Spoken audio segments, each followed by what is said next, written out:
There is a quiet social rot going on when people use AI, and unfortunately, every attempt to fix the problem creates more problems. 62% of the adult population, at least in the US, uses AI, and up to 50% of people globally use it, and it makes us worse to each other. It doesn't matter if AI is nice to us or is as neutral as possible, it results in people treating people worse.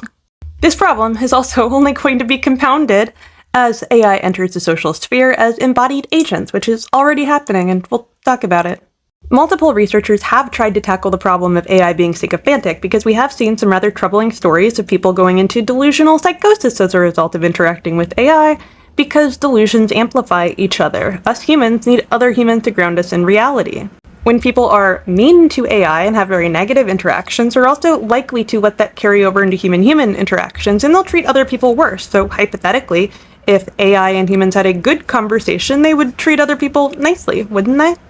Unfortunately, the inverse is also not true. When AI operates with a higher level of emotional intelligence, when it is agreeable towards people, they still treat humans worse and are more tolerant towards dehumanization. There's a few theories for why this might be. Humans intrinsically think that AI is a little lower on the totem pole than people. Our brains don't really know that, but consciously we know it.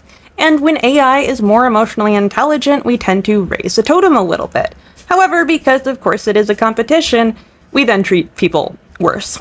There may be a different phenomenon going on, which you can read about here. What may be going on is that AI is infinitely agreeable. It will help you no matter what. And then you find out that people are not as patient as AI, and there are consequences to interacting with people.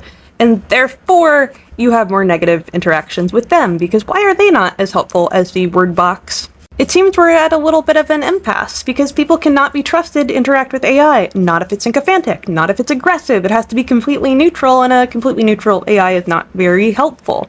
So either people have to change, or we need to find new ways to use AI. While all of this is going on, we do have another problem. As AI becomes more advanced, it's also becoming more human-like in the way that it thinks and the way that it behaves. So it's very unlikely that we're going to get a highly intelligent AI and also make it completely neutral, because apparently that's all humans can tolerate. This means that the problems that we have with AI are going to get progressively worse as AI becomes more intelligent. We are going to continue to see it as more human, and hell, maybe it's becoming more human. Which leads us to this research, because we are going to have to deal with AI in a much more embodied way. It is not just staying in our phones, although I do find it interesting that your brain believes that your phone is an extension of your body, and I wonder how that plays in with talking to AI. Probably not well. Nonetheless, you're going to have to look AI in the face. Never mind, researchers have demonstrated time and time again that AI is just not safe, because every time we kind of get a handle on one bad behavior, we keep making it smarter. Billions of dollars are being poured into making AI smarter and better, and new emergent behaviors appear. It is fair that we get a handle on what our brains are doing, so at least we're somewhat prepared for the psychological disorders that are going to pop up invariably as AI comes into our homes. And by the way, you can forget about Neo, the $20,000 home service robot, because apparently there's something better open for pre-orders. Now, there's not a lot of information about this right now, and I did look, but evidently UB Tech has opened up pre-orders for a $30,000 hyper-realistic robot, yes, they come in female too, and I guess that's happening.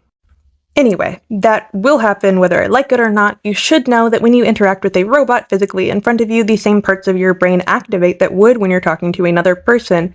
So your brain believes that it is a person, and that can't possibly be good for all of us.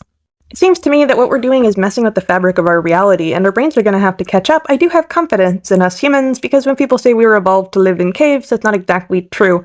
I mean, first off, we only think that because graffiti and art survived from the Stone Age just because it was protected in caves. That's aside the point.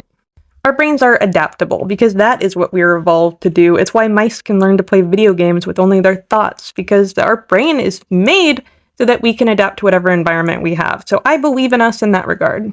We are going to have to live in the robot age, and I believe in us. I believe we can make it work. If you live in a country with a declining population like South Korea or Japan, you are much more likely to run into humanoid robots at work. If you work in a hospital, if you work with cars, you'll find them in factories.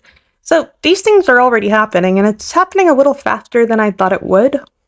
Honestly, I'm excited. I like robotics. I like AI. I can still acknowledge the really bad effects it has on society, and I have a feeling that the dehumanization factor will still exist, even when robots are embodied and common and working in our homes. It seems the reason for it is because we elevate them higher and therefore humans lower, or they just piss us off, which is fair. So what do you think? Are you excited for robots? Do you think this technology needs to slow down? Because at times I think that too. At the same time, I still want to build a friend, and I'm excited for that. I hope you've enjoyed this. Follow for more.